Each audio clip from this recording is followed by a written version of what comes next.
بلکہ ایک مسئلے کے تحت ہے. حضرت عثمان جب شہید ہوئے, حضرت علی خلیفہ بنے, تو حضرت امیر معاویہ نے کہا میں آپ کی بیعت کرنے کو تیار ہوں, لیکن پہلے آپ حضرت عثمان کے قاتلوں سے بدلہ لیجئے. لیکن یہاں حضرت علی کو کچھ دشواریاں پیش آ رہی تھی, کچھ مسائل پیش آ رہے تھے, بدلہ لینے میں تاخیر ہو رہی تھی. یہی وجہ تھی آپ کی فوج میں بھی کچھ خارجی گھس گئے, حضرت امیر معاویہ کے فوج میں بھی کچھ خارجی گھس گئے, اور ان خارجیوں نے ان دونوں کو لڑانے کا بھرپور کردار ادا کیا. تو پہلے جنگ صفین نہیں ہوئی ہے, پہلے جنگ جمل ہوئی ہے. آج جو لوگ حضرت معاویہ کو کہتے ہیں باغی ہیں, خلیفہ برحق سے بغاوت کی معاذ اللہ. اب دیکھو بچوں کے ذہن کتنے خراب ہے. 22 رجب کو ہمارے یہاں پوسٹر لگا حضرت امیر معاویہ کے عرس کا. سنی کہلانے والے, اپنے آپ کو مولائی کہلانے والے, کڑے اور لاکٹ پہننے والے, لمبے لمبے جھپریاں رکھنے والے, بال رکھنے والے باباؤں نے اس پوسٹر کے بازو میں ایک پوسٹر لگایا جس میں حضرت امیر معاویہ کو منافق جہنمی کہا گیا. معاذ اللہ. میری سمجھ میں نہیں آتا, اتنی بڑی تعداد میں سنی موجود ہے, تم انہیں برداشت کیسے کرتے ہو؟ یہ روئے زمین کی سب سے بدترین مخلوق ہے جو رسول اللہ کے صحابہ پر بھونکتی ہے. بہرحال وہ پوسٹر لگایا گیا, اس میں ایک حدیث دکھائی گئی بخاری کی, حدیث نمبر 2812 کہ نبی نے فرمایا کہ میرے صحابی عمار کو ایک باغی جماعت قتل کریں گی. اور عمار کو قتل کس نے کیا؟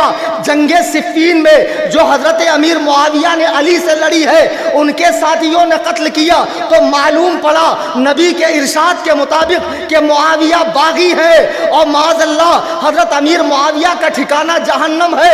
ثم معاذ اللہ. بیٹا تم کو حدیث پڑھنے میں ابھی غلطی لگی ہے, اگر تم حدیث کسی عالم سے سمجھتے تو آسانی ہو جاتی, عقیدہ خراب نہیں ہوتا.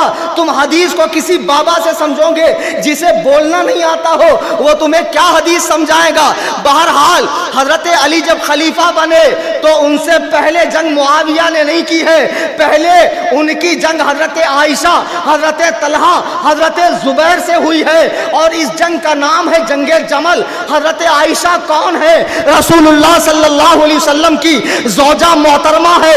آج بھی یہ خبیث رافضی قوم جن کو معاذ اللہ جن پر زنا کی تہمت لگاتی ہے, وہ حضرت عائشہ صدیقہ کہ جن کی پاک دامنی پر اللہ نے قرآن میں 18 آیتیں نازل فرمائی ہیں. حضرت عائشہ, وہ حضرت عائشہ کہ جن سے نکاح کا حکم اللہ نے حضور کو دیا.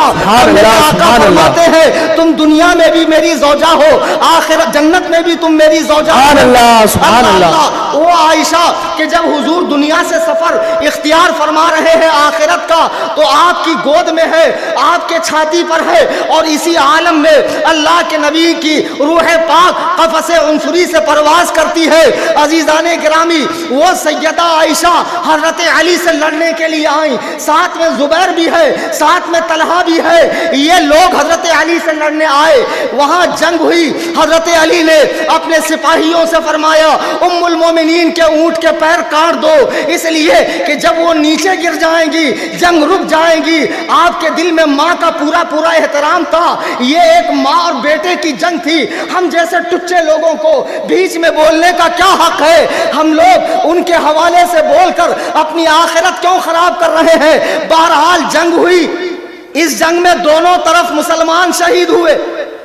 اس جنگ میں حضرت زبیر شہید ہوئے. عمار کو یاد کرنے والے رافضی کتوں, زبیر کون ہے؟ نبی علیہ السلام کی پھوپھی کے بیٹے ہیں. اللہ کے نبی فرماتے ہیں ہر نبی کا ایک حواری ہوتا ہے, مددگار ہوتا ہے. میرا مددگار زبیر ہے. جنگ جمل میں حضرت زبیر کو شہید کیا گیا. حضرت علی سے لڑنے آئے. اگر علی سے لڑنے والا باغی ہے تو مجھے بتاؤ زبیر باغی ہے یا نہیں ہے؟ طلحہ باغی ہے یا نہیں ہے؟ اماں عائشہ باغی ہے یا نہیں ہے؟ تمہاری زبانوں پہ لقمہ مار جائے, کینسر پھوٹ کر نکلے. خبیثوں, زبانیں بند رکھو, زبانیں کھولو مت. حضرت زبیر کو شہید کر کے حضرت علی کا ساتھی آپ کے پاس آیا, ان کے کپڑے لے کر, ان کی تلوار لے کر, کہ اے مولا کائنات, میں نے آپ کے دشمن کو مار دیا. اللہ کے نبی نے دنیا میں 10 صحابہ کو جنت کی بشارت دی ہے. اس میں ایک زبیر بن عوام بھی ہے. سبحان اللہ سبحان اللہ. اللہ کے عزت و جلال کی قسم، سورج مشرق سے جگہ کے بجائے مغرب سے نکل سکتا ہے، لیکن جو بات آمنہ کے لال نے فرما دی ہے وہ غلط ہو ہی نہیں سکتی ہے. جب میرے آقا نے زبیر کو جنتی کہا ہے، اب مجھے بتاؤ وہ علی کے خلاف لڑنے آئے یا نہیں آئے؟ ہجری 36 میں جنگ جمل ہوئی. ہجری 36 میں حضرت علی کے ساتھی نے انہیں قتل کیا، قتل کر کے ان کے کپڑے لے کر آیا. حضرت علی کو خوش ہونا چاہیے کہ میرے دشمن کو مار کر آئے. حضرت علی کھڑے ہوئے، زبیر کی تلوار کو دیکھا اور ابن جرموز سے کہا تیری ماں تجھ پر ماتم کرے. میں نے اللہ کے نبی سے سنا ہے بشر قاتل ابن صفیہ بالنار، زبیر کے قاتل کو جہنم کی خوشخبری دو. جا تو جہنمی ہے. اللہ اکبر کبیرہ. دیکھو حضرت علی سے لڑ رہے ہیں اور آپ کا ساتھی انہیں شہید کرتا ہے اور حضرت علی اسے کہہ رہے ہیں تو اچھا. شہید تو حضرت علی کے ساتھیوں نے کیا تھا نا، اور وہ بھی عشرہ مبشرہ میں سے ایک صحابی کو. تو پھر غلطی تو حضرت علی کی بھی بہت بڑی ہے بھائی صاحب. اب کہیں گے نہیں غلطی ان کی نہیں ہے، غلطی تو گروپ کی ہے، غلطی تو چند سپاہیوں کی ہے. اگر چند سپاہیوں کی غلطی حضرت علی کے سر نہیں ڈالی جا سکتی ہے، انہیں ذمہ دار نہیں بنایا جا سکتا ہے، تو جنگ صفین میں حضرت ابو سعید خدری کی روایت ہے جو حدیث یہ دکھاتے ہیں، بخاری کی حدیث نمبر 2812. حضرت ابو سعید کہتے ہیں کہ مسجد نبوی تعمیر ہو رہی تھی، ہم لوگ اینٹیں لے کے جا رہے تھے، ایک ایک اینٹ. عمار بن یاسر 2 اینٹ لے کر جا رہے تھے. اللہ کے نبی قریب آئے، فرمایا وَيْحَ عَمَّارٍ تَقْتُلُهُ الْفِئَةُ الْبَاغِيَةُ، افسوس عمار تجھے ایک باغی جماعت مار ڈالیں گی. عمار یدعوہم الی اللہ، عمار انہیں اللہ کی طرف بلاتا ہوگا. وَيَدْعُونَهُ إِلَى النَّارِ، اور وہ لوگ عمار کو جہنم کی طرف بلاتے ہوں گے. یہ حدیث ہے، یقیناً ہے، صحیح بخاری میں ہے، ہم نے انکار نہیں کیا. جنگ صفین جو ہجری 37 میں ہوئی، 36 میں جمل ہوئی اور 37 میں صفین ہوئی، حضرت امیر معاویہ کے وہ خارجی ساتھی اور ایسے ہی لوگ حضرت علی کی فوج میں بھی تھے، انہوں نے حضرت عمار کو شہید کیا. اب لوگ نتیجہ یہ نکال رہے ہیں کہ اس سے حضرت امیر معاویہ کو بھی نبی نے باغی کہا. اگر تمہیں بخاری کی حدیث 2812 یاد ہے تو 2704 کیوں نہیں یاد ہے؟ افتؤمنون ببعض الکتاب وتکفرون ببعض، کتاب کے بعض حصے پر ایمان لاتے ہو، بعض سے منکر ہوتے ہو. یہ نہیں چلے گا. یہ 2704 کون سی حدیث ہے؟ جو آپ کو 2812 دکھائے اس کو 2704 دکھاؤ. اس حدیث کو دکھا کر آپ کہتے ہو معاویہ باغی ہے، معاذ اللہ منافق ہے، جہنمی ہے، ثم معاذ اللہ. اور یہ سنی کہلانے والے، مزاروں پر دھمال ڈالنے والے، بھانگڑا کرنے والے، عرس پاک کے نام پر محلے کی نیندیں اور سکون برباد کرنے والے، مزارات اولیاء کو بدعات اور خرافات کے اڈے بنانے والے، یہ صحابہ پہ بھونک رہے ہیں جنہیں ٹھیک سے استنجا کا ڈھیلا لینا نہیں آتا، قرآن کریم پڑھنا نہیں آتا، جن کے تلفظ تک ٹھیک نہیں ہے. یہ بخاری کی 2812 دکھا رہے ہیں کہ دیکھو اللہ کے نبی نے معاویہ کو باغی کہا، اور اس سے ثابت ہوا کہ معاویہ باغی ہے تو معاذ اللہ جہنمی ہے، منافق ہے، وغیرہ وغیرہ. حضرت امام حسن حضور کے نواسے ہیں، کھیلتے کھیلتے سرکار کی مبارک ران پہ تشریف لائے. میرے آقا فرماتے ہیں بخاری حدیث نمبر 2704، ان ابنی ھذا سید ولعل اللہ ان یصلح به بین فئتین عظیمتین من المسلمین، میرا یہ بیٹا سردار ہے، اللہ تعالیٰ اس کے ذریعے مسلمانوں کے دو بڑے گروہ میں صلح کروائے گا۔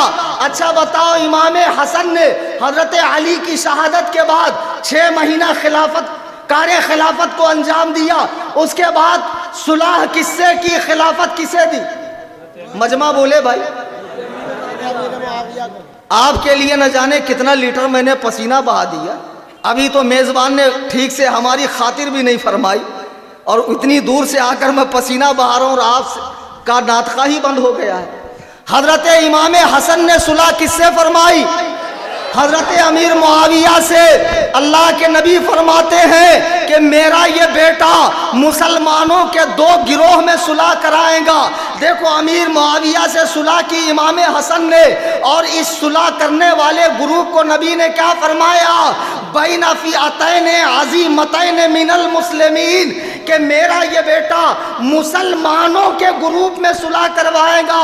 ارے سرکار نے انہیں مسلمان فرمایا، ابے 2 کوڑی کے بابا، تیری کیا اوقات ہے حرام خور، نماز کے وقت گھر میں بند ہوتا ہے اور طریقت اور حقیقت و معرفت کہہ کر قوالیاں کرتا ہے، عورتوں کے ساتھ مستی سے ڈانس کرتا ہے اور شریعت سے بیزاری ظاہر کرتا ہے۔ جب نبی نے امیر معاویہ کے گروپ کو مسلمان فرمایا تو منافق کہنے والا تو کون ہے؟ بے شک بے شک۔ آج جن کے بہکاوے میں آ کر ان کی بولی بول رہے ہو، ان کے مذہب کو اچھے سے سمجھ لو۔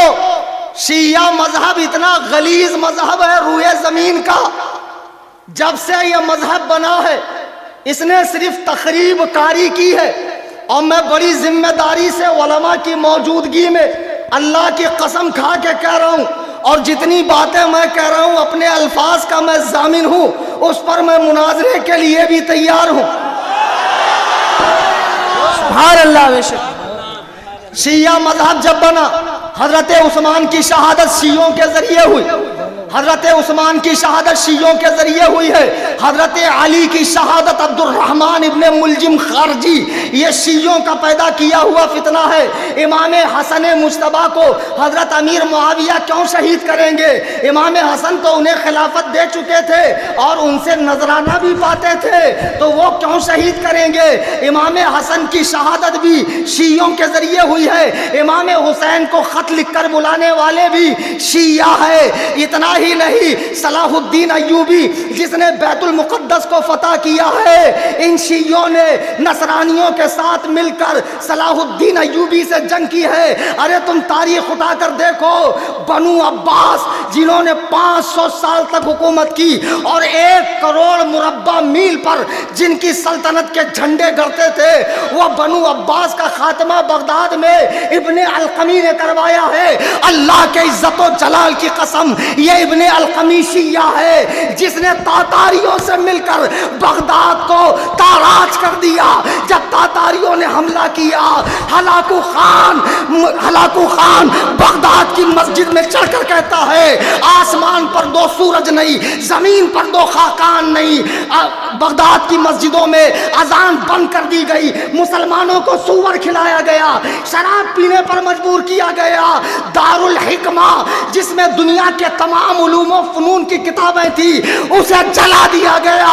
اس کی رات سے دریائے دجلہ 1 مہینے تک کالا بہتا تھا، 10 لاکھ مسلمانوں کو کاٹا گیا۔ ان کے خون سے دریائے دجلہ 1 ماہ تک لال بہتا تھا۔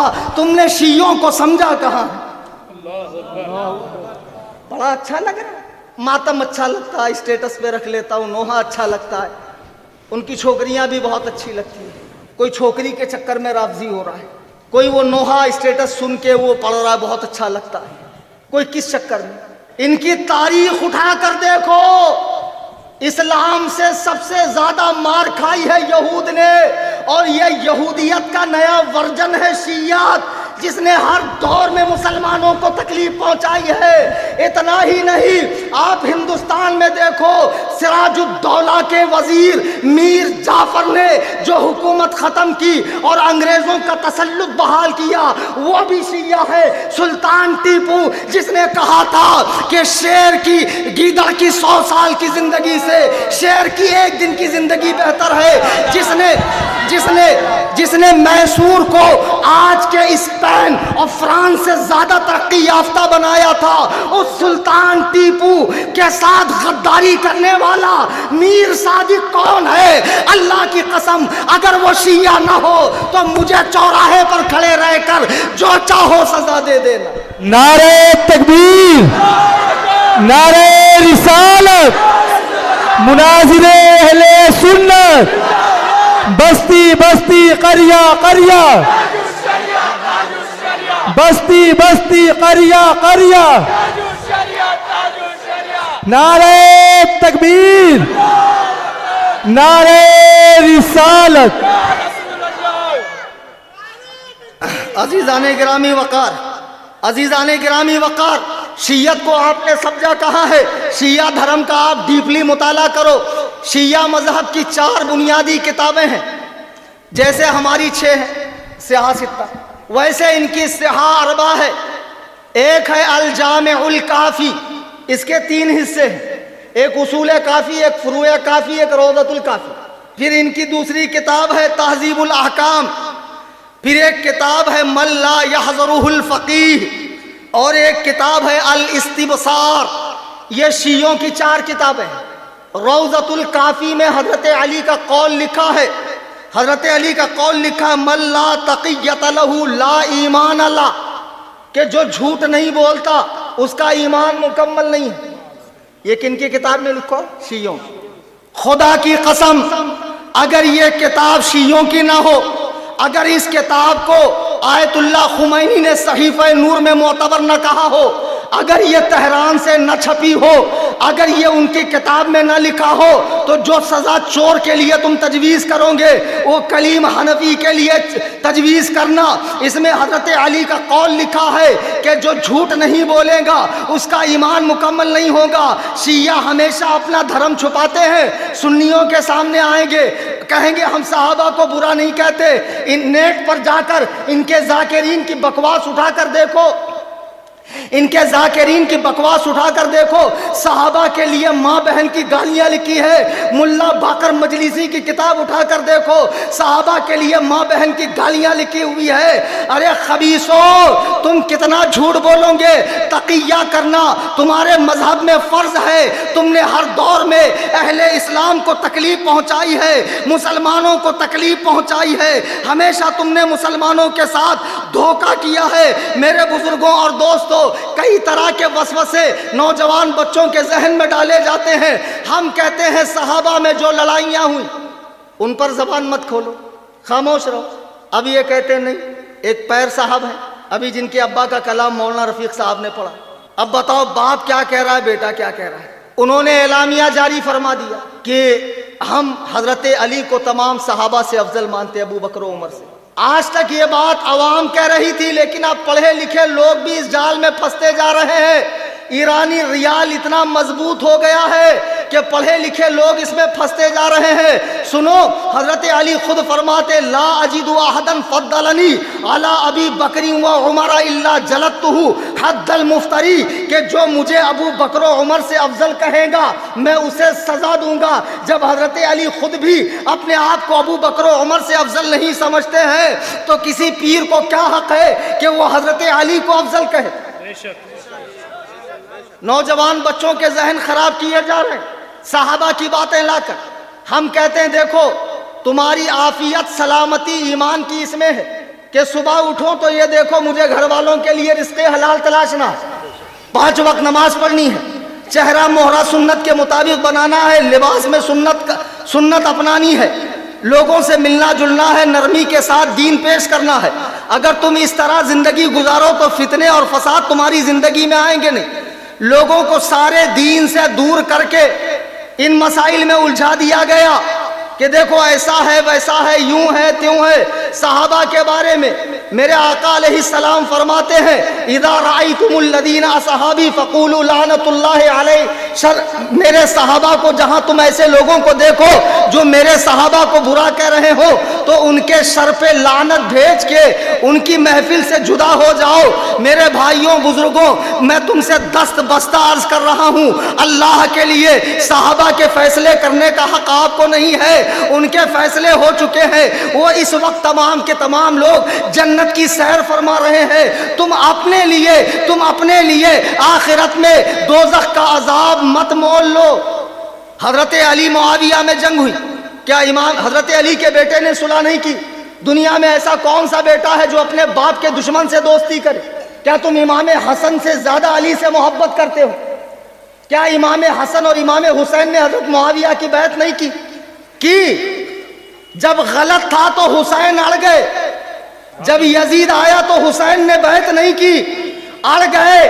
بچہ قربان کر دیا اور بتا دیا کہ جس کی رگوں میں علی کا خون ہے وہ کبھی باطل کے آگے جھک ہی نہیں سکتا ہے. تم ہمارے سوال کے وقت میٹھا میٹھا ہڑپ ہڑپ کڑوا کڑوا تھو تھو ماں کا دودھ سمجھ کے پی کیوں جاتے ہو؟ چند ہمارے بھی سوالوں کے جواب دو کہ امام حسن نے صلح کی کیوں؟ امام حسین نے ان سے بیعت کی کیوں؟ اور جب تک امیر معاویہ بحیثیت خلیفہ 20 سال رہے ان لوگوں نے کبھی ان سے جنگ نہیں کی. جب آپ کا وصال ہوا یزید تخت نشین ہوا تب امام حسین نے بیعت سے انکار کیا. میرے بزرگوں دوستوں باتیں بہت ہے لیکن آپ جیسے صاحبان سمجھ چند باتوں میں ساری بات سمجھ گئے ہوں گے. قصہ مختصر یہ کہ آج کی یہ نشست جو عظمت صحابہ کے حوالے سے ہے یہ عزم مصمم کر کے اٹھیے کہ مرتے دم تک رسول اللہ کے کسی صحابی کے حوالے سے میں اپنی زبان نہیں کھولوں گا. یار مجھے ایک بات بتا، آج لوگ اتنے بڑے محب اہل بیت بنتے ہیں. یہ بچوں کو جھنجھنا تھما دیا محبت اہل بیت کا اور یہ لے کے بجاتا پھر رہا ہے. اس کی خود کی شکل دیکھو خبیث کی. ان بزرگان دین سے اس کا کیا تعلق ہے؟ اور پھر ہمیں کہتے ہیں یہ تو خارجی ہیں یہ تو ناسبی ہیں. یعنی جیسے تم چاہتے ہو ویسے محبت ہم کریں جب ہم محب اہل بیت ہوں گے؟ یعنی جس طرح کی بدعات اور خرافات نئی نئی چیزیں دین میں تم نے پیدا کی ہے ہم تم کو فالو کریں تب محب اہل بیت ہوں؟ خبیثوں ہمیں تم سے محبت اہل بیت کی سرٹیفکیٹ نہیں چاہیے. خدا کی قسم جس کے دل میں محبت اہل بیت نہ ہو وہ مومن ہو ہی نہیں سکتا. وہ مومن ہو ہی نہیں سکتا. محبت اہل بیت کا نام شیعت نہیں ہے. حضرت مولائے کائنات سے محبت کا نام شیعت نہیں ہے. شیعت نام ہے صحابہ پہ بھونکنے کا. شیعت نام ہے صحابہ پہ بھونکنے کا اور نوجوان نسلوں کا ذہن خراب کرتے ہیں. دیکھو یہ نبی کی اہل بیت ہے، دیکھو یہ نبی کی بیٹی ہے، ان کا حق مارا گیا. اور کتنے سنی یہی سمجھتے ہیں کہ حضور کو ایک ہی بیٹی ہے اور ایسا ذہن بھی دیا جا رہا ہے کہ سرکار کی ایک ہی بیٹی ہے. شیعہ کبھی حضور کی دوسری بیٹیوں کا ذکر کیوں نہیں کرتے؟ اور بہت سے بابا پارٹی والے جن کو استنجا کا ڈھیلا لینا نہیں آتا یہ بھی لوگوں کو نہیں بتاتے حضور کی کتنی صاحبزادیاں تھیں. حضور کی صاحبزادیاں 4 تھی 4. جی ہاں، اور حوالہ لے لیجئے شیعہ عالم ابو العباس عبداللہ بن جعفر الحمیری کی قرب الاسناد اور ملا باقر مجلسی کی حیات القلوب جلد 2 صفحہ 718 اس میں وہ لکھتا ہے کہ حضور کے صاحبزادے اور صاحبزادیاں یہ ہیں حضرت قاسم، حضرت طاہر اور حضرت رقیہ، حضرت کلثوم، حضرت زینب اور بی بی فاطمہ. نبی نے 2 بیٹیاں حضرت عثمان کے نکاح میں دی. پہلے حضرت رقیہ کو دیا، وہ انتقال فرما گئی تو حضور نے اپنی دوسری بیٹی کلثوم کو حضرت عثمان کے نکاح میں دیا. حضرت علی نبی کے داماد ہے اس لیے وہ خلافت کے زیادہ حقدار ہے. ابے بے وقوفو، عثمان تو 2 مرتبہ داماد ہے. نعرہ تکبیر، نعرہ رسالت، افضلیت عثمان غنی، حاتم قیصر لافزیت. نعرہ تکبیر، نعرہ رسالت. اور حضور فرماتے ہیں اگر میری 40 بیٹیاں ہوتی تو میں یکے بعد دیگرے عثمان کے نکاح میں دے دیتا. یہ حضرت عثمان کا مقام ہے. کہتے نہیں ایک ہی بیٹی تھی. اچھا قرآن سے سنو کتنی بیٹی تھی. قرآن کریم میں اللہ فرما رہا یا ایھا النبی قل لازواجک وبناتک ونساء العالمین. سبحان اللہ سبحان اللہ. لیکن مسئلہ یہ ہے کہ کھٹملوں کا قرآن بھی گڑبڑ ہے. جی ہاں, ان کے مطابق قرآن میں 17,000 آیتیں تھی. کتنی؟ اور وہ 70 گز کا تھا, یعنی اس کو کھول دو تو 140 گز, یعنی پڑھنے کے لیے دوڑنا پڑے گا آپ کو قرآن پر. اور وہ کہاں ہے؟ امام غائب کے پاس. ارے بھائی ان کے عقیدے ہیں. اور یہ جو موجودہ قرآن ہے معاذ اللہ ہندوستان میں شیعوں کے 2 ترجمہ قرآن ہیں. ایک مولوی مقبول دہلوی کا ترجمہ قرآن ہے جس میں وہ خبیث کی اولاد کہتا ہے قرآن میں جہاں جہاں وہ قال الشیطان آیا ہے اس سے مراد عمر ہے. معاذ اللہ, میں جھوٹ نہیں کہہ رہا. تم ان کے مسجد میں جاؤ, ایمان بگاڑے میں دیکھو, تمہارا کلیجہ نہیں جلتا کہ جب رسول اللہ کے ان پیاروں کو اس طرح کہا جاتا ہے. ان کا خبیث عالم ابن القمی جس نے بغداد کو تاراج کروایا کہتا ہے ابو بکر و عمر و عثمان کا نام شرمگاہ پر لکھنا باعث ثواب ہے. ارے بدبختو اور جہنم کے کتوں, یہ تمہارا بدترین دین ہے. ہم سے کہا جاتا ہے مولانا کیوں بولتے ہو, کیا ہوگا بول کر. میں کہتا ہوں کچھ نہ ہو, میں بولتا رہوں گا جب تک سانس میں سانس ہے, جب تک دم میں دم ہے, جب تک خون کا آخری قطرہ بہ نہیں جاتا ہے. رب کعبہ کی قسم اس بولنے کے بدلے اگر گھر اجڑتا ہو, اجڑ جائے, بیوی بیوہ ہوتی ہو جائے, بچے یتیم ہوتے ہو جائے, اللہ کی قسم ابو بکر و عمر کو بھونکنے والوں کو کلیم حنفی نہیں چھوڑے گا, ان کا رد کرتا رہے گا.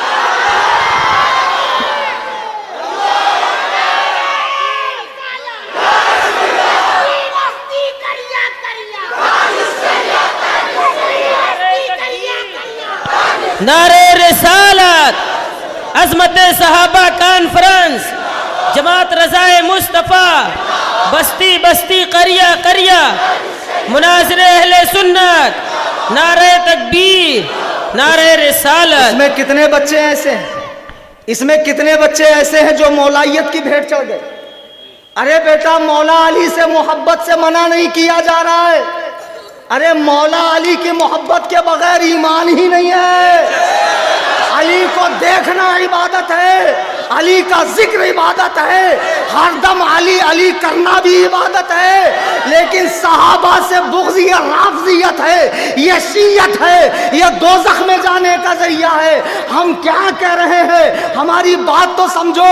آج یہ نوجوان بچے بہ کے جانے اور ہمارے امام صاحبان حجرے سے مصلی, مصلی سے حجرہ, وہی پرانی کتابیں 12 تقریریں حقانی, عرفانی, نورانی, سلمانی اور پتہ نہیں کون کون سی, اور جمعہ میں رٹا رٹایا خطاب. اللہ کے بندوں باہر نکلو, دیکھو زمانہ قیامت کی چال چل گیا. ان بچوں کے بیچ میں آؤ, ان کے ایشو سمجھو, ان کے مسائل کو سمجھو, ان کے دلوں میں اٹھنے والے وساوس کو سمجھو, اور جمعہ میں اس پر خطاب کرو.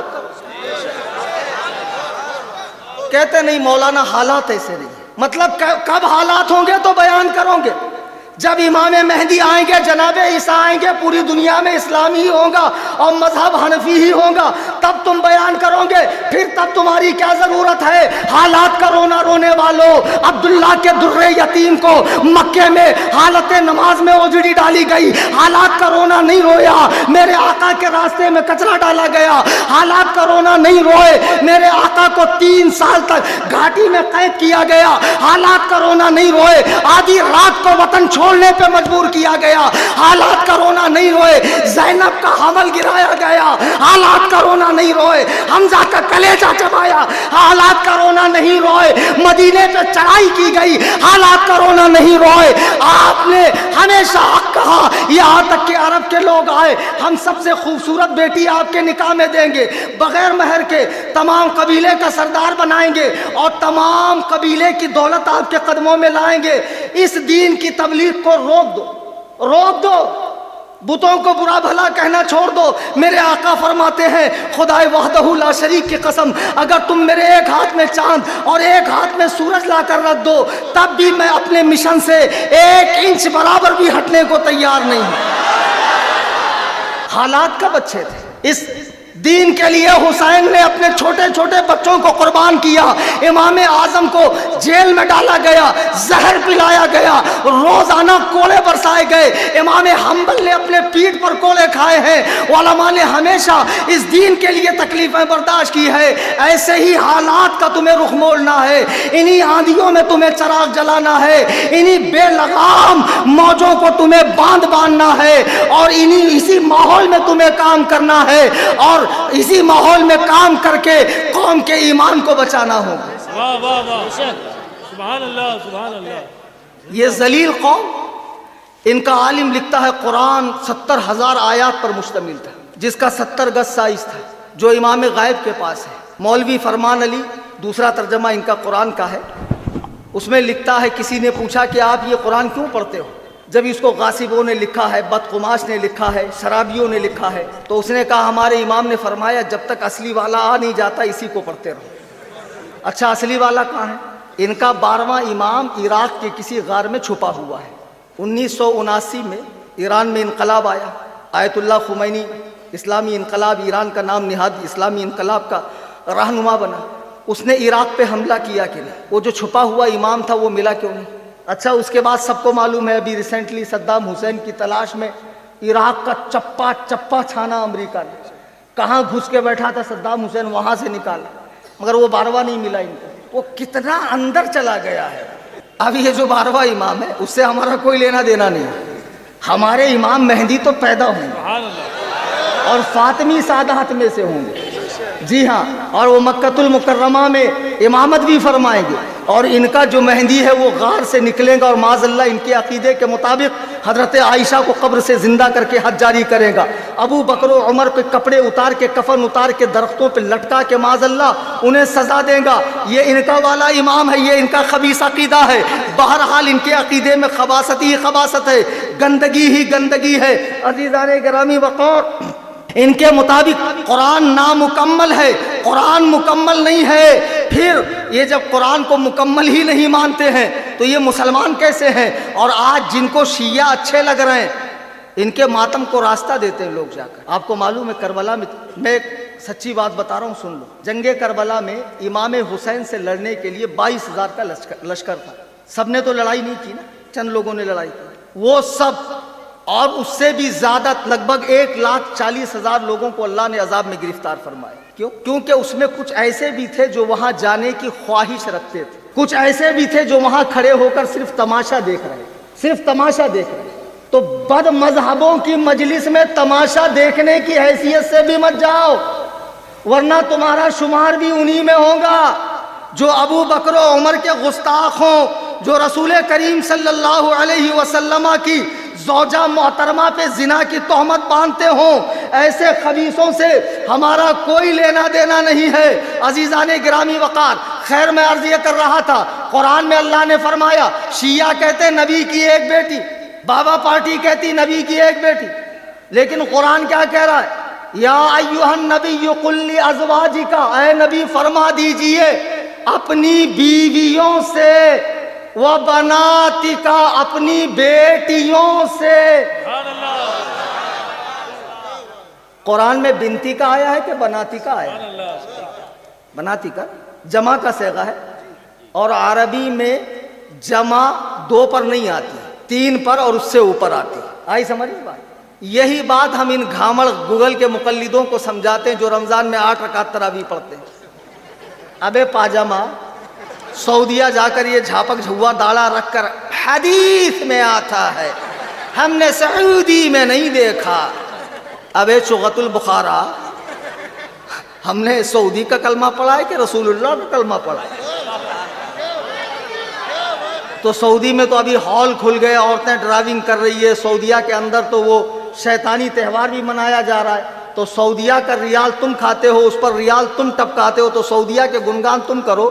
یہ جو گوگل کے مقلد ہیں غیر مقلد, اگر ایک دن کے لیے انٹرنیٹ سروس بند ہو جائے تو سارے یتیم ہو جائیں گے. سب وہیں سے نکال نکال کے کاپی پیسٹ مارتے. ایک میرے پاس آیا بہت بڑا گھامڑ جوکر نائک کا فالوور, میں بیٹھا ہوا تھا مدرسے میں, بولتا مولانا گاؤں سے خط آیا ہے پڑھ دیجیے. ہم نے کہا آپ کو پڑھنا نہیں آتا؟ بولے ہم کو پڑھنا آتا تو ہم آپ کے پاس آتے. میں نے کہا بات تو ٹھیک ہے, لاؤ ہم پڑھ دیتے ہیں. اب خط ہم نے کھولا بھائی, اس میں سلام و دعا لکھی تھی کہ اور بابو ٹھیک سے رہنا, اور جو تم کو سب بھیجے ہیں گاؤں سے وہ سب کھاتے پیتے رہنا, ٹھیک ہے, اور اپنا خیال رکھنا, شہر میں کسی مولوی کا اتباع مت کرنا, اس کی تقلید مت کرنا, جو بھی مسئلہ نکالنا ہو ڈائریکٹ حدیث قرآن سے نکالنا, اور ہم لوگ سب ٹھیک ہے. اب بس کرتا ہوں, تم جانتے ہو کہ جو صاحب لکھ رہے ہیں ان کے پاس وقت کم ہے, پھر انشاءاللہ کسی موقع پہ تفصیل عرض کروں گا. خدا حافظ. اب میں سوچ میں پڑ گیا, یا اللہ اس گدھے کو لکھنا نہیں آتا, اس کو پڑھنا نہیں آتا, یہ گھامڑ لوگ حدیث سے مسئلہ نکالتے کیسے؟ تو آج کل یہ جو گھامڑ گوگل کے مقلد ہیں, غیر مقلد, رمضان میں تراویح کتنی پڑھتی؟ بہت بڑے نماز چور ہیں یہ لوگ. سنت ہے, مسجد میں آئیں گے آپ, دیکھو گدھا دیکھا نا, دیکھا ہی ہوگا گدھا, اس پہ نا آپ 100 کلو کا وزن رکھو, وہ برابر کھڑا رہے گا. لیکن کیا ہمت کہ آپ اس کے سر پہ رومال ڈال دو, جرتا پھینک دے گا, ایسے پھینک دے گا. غیر مقلد باہر برابر رہتا ہے, جیسے ہی اس پر نماز کا بوجھ آ گیا مسجد میں پھٹ سے ٹانگیں چھیڑ دے, بیچ میں سے ایک گدھا نکل جائے, اتنی وقت. یہ نماز ہے. آپ اللہ کی بارگاہ میں جا حکم ہے وقوموا للہ قانتین, اپنے رب کے حضور ڈر کے کھڑے رہو, یا اکڑ کے کھڑے رہتا ایسے. اچھا دعا نہیں مانگے گا, ایسے بولتا مجھے نہیں پیچھے والے کو دے, کچھ ایسا کرتے, دینا ہے تو دے, نہیں تو مت دے. بہت اوور اسمارٹ. حدیث میں نہیں, ہم کو تو نہیں ملا, ہم نے تو نہیں دیکھا, اسلام 360 کے اندر تو نہیں آتا. اور یہ باپ رے باپ, اسلام 360 میں نہیں آتا.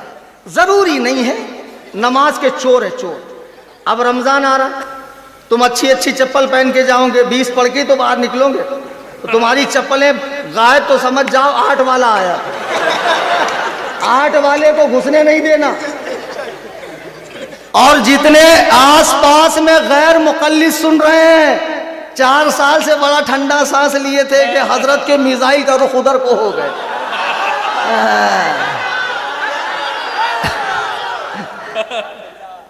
جتنے غیر مقلد ہیں بھیونڈی کے, قیامت کی صبح تک میرا چیلنج لکھ لو, اگر تم تراویح کے ساتھ 8 دکھا دو تو خدا کی قسم تم جو کہو گے میں ماننے کو تیار ہوں, اور میں اپنا گھر بار سب لکھ کر دینے کو تیار ہوں. قیامت کی صبح آ سکتی ہے, لیکن کبھی غیر مقلد ہمارے سامنے تراویح کے ساتھ 8, جیسے معراج کے ساتھ جسمانی تقلید کے ساتھ شخصی حیات کے ساتھ حیات النبی, تراویح کے ساتھ 8 دکھائی نہیں سکتا. تراویح 8 ہوتی نہیں ہے. اس نے کیا ہاف, اس کے بڑے بھائی شیعہ نے کیا صاف. شیعہ تراویح نہیں پڑھتے. آپ رمضان میں جاؤ, ان کی مسجدوں میں پڑا رہے گا ٹالا, اس میں سے جھانکو تو اندر رہے گا کوئی کالا, اندر رہے گا کوئی کالا. وہ تراویح نہیں پڑھتے. انہوں نے ہاف کیا, انہوں نے صاف کیا. اچھا دکھائیں گے کس کو؟ پکوڑی تلنے والے کو. دیکھو حدیث میں تو ایسے آتا ہے, آئے ہے کتنا بھولا ہے. معلوم پڑتا ہے جناب جبریل کا قافلہ جا رہا تھا, اسی میں سے یہ صاحب بھی ٹپک گئے. اتنا نیک, کتنی بھولی باتیں. میرے امام فرماتے ہیں شہد دکھائیں زہر پلائیں قاتل ڈائن شوہر کش, اس مردار پہ کیا للچانا دنیا دیکھی بھالی. پہلے بات سن لیجئے, لفظ تراویح جمع ہے ترویحہ کی. کس کی؟ اور عربی میں 3 سے کم پہ جمع نہیں آتی. موٹی مثال, ایک ہے صوفی نظر عالم صاحب کا مرید تو اس کو کہیں گے مرید. 2 ہے تو کیا کہیں گے؟ مریدین. جیسے والدین, ماں باپ, عیدین, 2 عیدیں, ویسے مریدین. اب 2 سے زیادہ 3 ہے تو آپ کیا کہیں گے؟ مریدین. ترویحہ جمع ہے, تراویح جمع ہے. ترویحہ کہتے ہیں 4 رکعت کے بعد بیٹھنے کو. اب اگر آپ 3 بار بیٹھیں گے تب تراویح ہوں گی. آپ تو 8 والے ہیں, آپ کو تو جلدی جلدی سنیوں کی 300-400 والی چپل چرا کر اور اپنی 20 والی چھوڑ کر بھاگنا ہے. تو آپ تو 8 والے آدمی ہو, 4 پڑھ کے دعا پڑھتے ہو اور جیسی 8 ہو گئی بھگ گئے. اب ان کو بوجھ معلوم پڑ رہا ہے, نماز ان پہ بوجھ ہے, جیسے گدھے پر یہ رومال بوجھ ہے, فوراً جھٹک دے گا. بہرحال تو تراویح 8 ہو ہی نہیں سکتی ہے. یہ جو حدیث دکھاتے ہیں وہ تہجد کے بارے میں, تراویح کے بارے میں نہیں. ان کے دھوکے میں مت آنا. ایسے ہی قرآن نے کہا یا ایھا النبی لازواجک, اے نبی آپ فرما دیجئے اپنی ازواج سے, وبناتک اپنی بیٹیوں سے, ونساء العالمین اور مومنین کی عورتوں سے. اگر نبی کی ایک ہی بیٹی ہے تو قرآن نے بناتکا کیوں فرمایا؟ تو معلوم پڑا نبی کی 4 بیٹیاں ہیں, اور اس کو خود شیعہ مورخین نے بھی لکھا ہے. بہرحال حضور علیہ السلام کی 4 صاحبزادیاں ہیں. اب یہ کہیں گے نہیں فاطمہ زیادہ چہیتی تھی. تو ایک بات سن لو, جو نبی کی بارگاہ میں جانور فریاد کرنے آئے, چڑیاں فریاد کریں, اونٹ فریاد کرے, لکڑی رو کر جنت میں ساتھ مانگے, جس کی بارگاہ میں کسی کے ساتھ, یہودی کے ساتھ ناانصافی نہیں ہوتی ہے, وہ اپنی بیٹیوں میں صرف ایک کو چاہے 3 کو نہ چاہے, ایسا ہو سکتا ہے؟ کہاں تمہاری غیرت مر گئی؟ یہ الگ بات ہے کہ فاطمہ کی طرف زیادہ جھکاؤ تھا, لیکن جو نبی ساری کائنات کے لیے رحمت للعالمین بن کر آیا ہو وہ اپنے گھر میں انصاف نہ کرے, یہ کیسے ہو سکتا ہے؟ نبی علیہ السلام اپنی ساری بیٹیوں سے محبت فرماتے تھے, اور حضرت عثمان کے نکاح میں سرکار کی 2 بیٹیاں تھیں. میرے بزرگوں اور دوستوں, شیعت کا یہ فتنہ عبداللہ ابن سبا نام کے یہودی نے مدینے سے شروع کیا, اور یہ فتنہ پھیلتے پھیلتے اہل اسلام کے لیے ناسور بن گیا. اس فتنے کا ایک آدمی حسن بن صباح, جس نے ایران میں قلعہ الموت میں بیٹھ کر بڑی بڑی اسلامی سلطنتوں کو ہلا دیا تھا, اسماعیلی فرقے سے تعلق رکھتا تھا, جس کو نظاریہ کہا جاتا ہے, جن کا موجودہ امام آغا پرنس خان ہے. اور ہمارے ہندوستان میں جو شیعہ ہیں ہمارے یہاں وہ اثنا عشری ہے, ایرانی 12 امامی شیعہ ہے. ان سب کے عقائد کفریہ ہے, شرکیہ ہے, ان سب کے عقائد قرآن و سنت کے خلاف ہے. ان سے کوئی تعلق مت رکھو, ان سے کوئی رشتہ داری مت رکھو, ان کی چائے مت پیو, انہیں مت پلاؤ, ان کے ساتھ اٹھو بیٹھو مت. اللہ کے بندے, ابلیس کے پاس 80,000 داؤ ہے ایمان کو خطرے میں ڈالنے کے لیے. پتہ نہیں کون سے داؤ سے آپ کا ایمان خطرے میں پڑ جائے. سمجھاؤ تو لوگ سمجھتے نہیں مولانا ہم میرے پہ نہیں ہوں گا. ارے تو کیا ہے بابا, بڑے بڑے ائمہ, بڑے بڑے کبار محدثین نے بد مذہبوں کے سے قرآن حدیث سننے سے اپنے آپ کو روکا کہ پتہ نہیں دل میں کون سی بات گھر کر جائے. خدا کے لیے ان سے دور رہو. اور جتنے اڑیا گڑیا لٹیا سنترا پیر آج کل مارکیٹ میں یہ چادر چور آشیرواد کے نام پر ہاتھ صاف کرنے والے گھوم رہے ہیں, ان سب سے دور رہیے. ان کے عقیدے میں کیڑ لگ چکی ہے. یہ صحابہ پر بھونکنے والے جتنے کتے ہیں سب سے دور رہو. رہوں گے انشاءاللہ. کتاب لائیے. اور آپ سب کے لیے ایک تحفہ میں لے کر آیا ہوں فی سبیل اللہ. نبی علیہ السلام کی زوجہ محترمہ سیدہ عائشہ صدیقہ, ان کی شان میں 600 سال پہلے کے ایک عالم نے کتاب لکھی ہے, حنبلی المسلک ہے. اس کو ہمارے ایک شاگرد نے ترجمہ کیا ہے. وہ ترجمہ چھپا ہوا ہے, فضیلت سیدہ عائشہ صدیقہ. یہ صلاۃ و سلام کے بعد تقسیم ہوں گی, آپ حضرات لیتے جائیے, پڑھیے, اور اپنے دل کو اللہ کے تمام نیک بندوں کی محبت کا مسکن بنائیے. صحابہ اور اہل بیت پاک کی محبت کا مسکن بنائیے. خدا کی قسم کسی ایک سے دشمنی کرو گے تو میرے آقا فرماتے فمن سب علیہم لعنت اللہ والملائکۃ والناس اجمعین, کہ جو میرے صحابہ پر, میرے وزیروں پر, میرے سسرالیوں پر. ابو بکر کون ہے؟ نبی کے سسر ہیں. نہیں.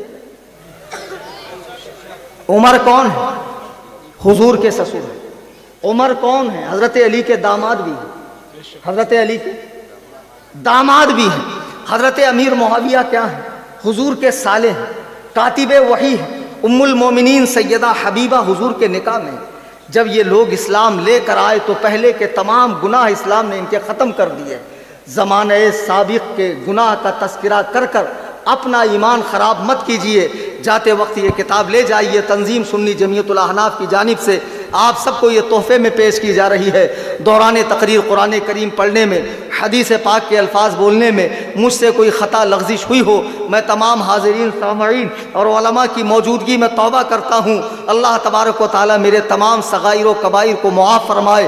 استغفر اللہ ربی من کل ذنب، لا الہ الا اللہ محمد رسول اللہ صلی اللہ علیہ وسلم، وما علینا الا البلاغ۔